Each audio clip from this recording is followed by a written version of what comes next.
Great success. One day this entire door will be filled. One day, and I'll get there. But yeah, look at this funny little man, and look at this wholesome man. Fantastic. Let's get into the video. Hello there everyone, welcome back to a brand new video. Today I am going to talk about the 1991 film called The Fisher King. This is a unique blend of comedy and drama directed by Terry Gilliam. And this story follows a former radio DJ, Jack Lucas, whose arrogant shock jock style leads to a tragic event when one of his listeners takes his provocative advice to heart, resulting in a mass shooting. Jack's life spirals into depression and guilt. Years later, while in a drunken stupor, Jack is saved from a beating by a homeless man named Perry, who believes himself to be on a quest for the Holy Grail. Perry, once a professor before the personal tragedy caused by Jack's actions, now suffers from hallucinations and delusions. Jack seeks redemption by helping Perry find love and regain a sense of normalcy. Sorry. So this film is very interesting. Obviously, it has this very unique Terry Gilliam style, and obviously, I've seen a few of the films of Terry Gilliam, and the thing is, most of them are about a person dreaming about a different life. Obviously, in the film Brazil, which I made a video on, a few bits ago, I guess. Brazil is about a guy who is a bureaucrat who actually wants to dream about a girl, and he dreams himself to be this knight with wings, and he fights a samurai. And this film is pretty much the same, alright? In the Fisher King, we have Perry here, who dreams about being one of the knights on a quest to find the Holy Grail. And this is obviously a nice little reference to Terry Gilliam's work on the Monty Python and the Holy Grail film. Obviously very cool. He is obviously the animator who got a stroke, so that's also a joke in that film. But no, obviously the thing is, this film is very unique. Obviously, Jack Lucas is played by Jeff Bridges, who you might know from Iron Man. Obviously, he's Ironmonger, a once popular radio DJ who falls from grace and seeks redemption. He's a very arrogant guy. I mean, he tells his listeners to, go F themselves, He doesn't really give a shit about people and persons' identities. So he just thinks about himself. Perry, played by the wonderful Robin Williams, is a homeless man with a tragic past who believes he is on a quest for the Holy Grail. Dudes, I love this. I love this. I mean, Robin Williams is such a brilliant man, and I really look fond of him because I really liked his work and Hook and Jumanji. I mean, I just love the guy, man. He's the person I want to be. No, Robin Williams is a really big inspiration for me.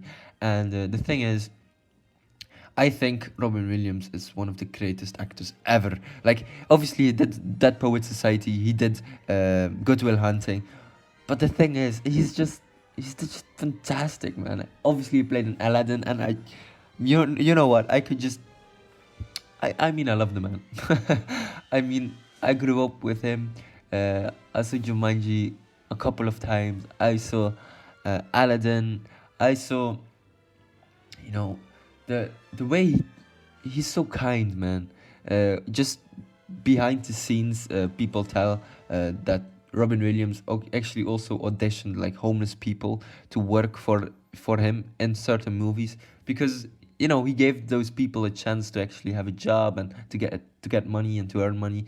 He's overall just fantastic guy. I love the man. I love the man. Wow. Anyway, so yeah, very interesting.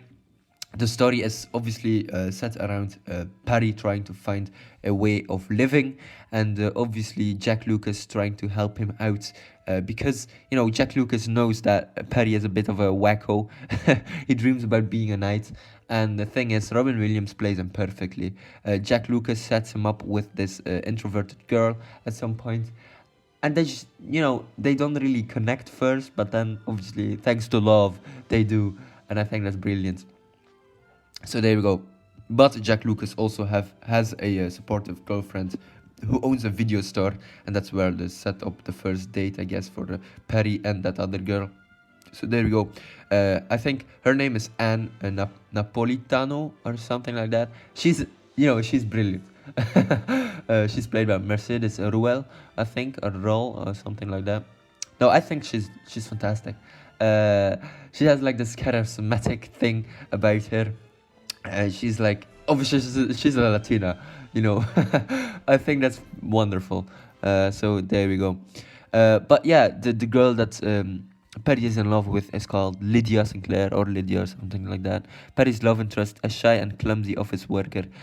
I think that's brilliant. Obviously, kind of that character has a link to the Brazil film, obviously with bureaucratic stuff like that, office workers and stuff like that. Very interesting. So there we go. But yeah, the themes in this film are about redemption and forgiveness. The film explores themes of atonement, and wait, atonement, yeah, something like that. I wrote it down, but whatever. And the possibility of redemption as Jack tries to make amends for his past mistakes by helping Perry. Mental illness. It delves into the effects of trauma and mental illnesses, as seen through Perry's character and his struggles. Compassion and connection. The story highlights the importance of human connection and compassion, showing how Jack's and Perry's lives change through their unlikely friendship. And yeah, their friendship really grows at certain points. Like Jack Lucas knows he just needs to help the man. After that he's done. He'll move on with his life. But the thing is, at certain point they can't live without each other. Jack Lucas he's stubborn, he's arrogant, and Robin Williams character helps him become more friendly. And Robin Williams character really needs Jack Lucas because he needs a better way of living. On a quest, obviously he's trying to get the Holy Grail from a certain person. Like there's this I think it's like some kind of governor or something like that who has a big castle house in the middle of New York or something. And Robin Williams' character Perry wants to get a a grill from his place, which is like essentially just something stupid. It's like a glass or something, but he wants it.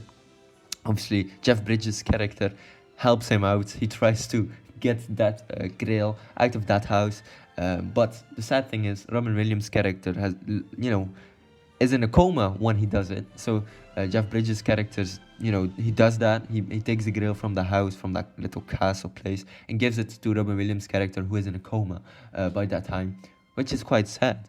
But obviously, things turn out great because he wakes up, and it's fantastic. There's this great scene in the hospital where they're singing, and Jeff Bridges' character is like very sad. He knows his friend is in a coma. He'll never survive. But then again, he wants to visit his friend, and suddenly he isn't there anymore. He thinks he's dead, obviously, but then he hears singing, and yes, it's him with a few of the other hospital patients who sings a very great song. And dude, when I saw that scene, I was like, holy damn, that's fantastic. Obviously, the hospital scene and the I guess the wardens and the patients, that also links back to Terry Gilliam's work in the 12 Monkeys, where there is also a hospital with persons who are kind of wacko, which is really interesting. And obviously Brad Pitt is also one of those characters in the film 12 Monkeys. He's also kind of a wacko guy. He he blabbers on about stuff. So I guess you can trace back and track back every little detail in the other Terry Gilliam's films back to The Fisher King, which is really interesting, obviously. But no, I really love this film, and I hope I'll get this one on DVD. And no, yeah, I think Terry Gilliam is one of my favorite directors. He has an eye for detail, and he has an eye for storytelling, and I just love the man. So he's literally up there with one of my favorite directors. So there we go. Alright, ladies and gentlemen, hopefully you enjoyed this video. Don't forget to like and subscribe, and I will check you later. Goodbye, everyone.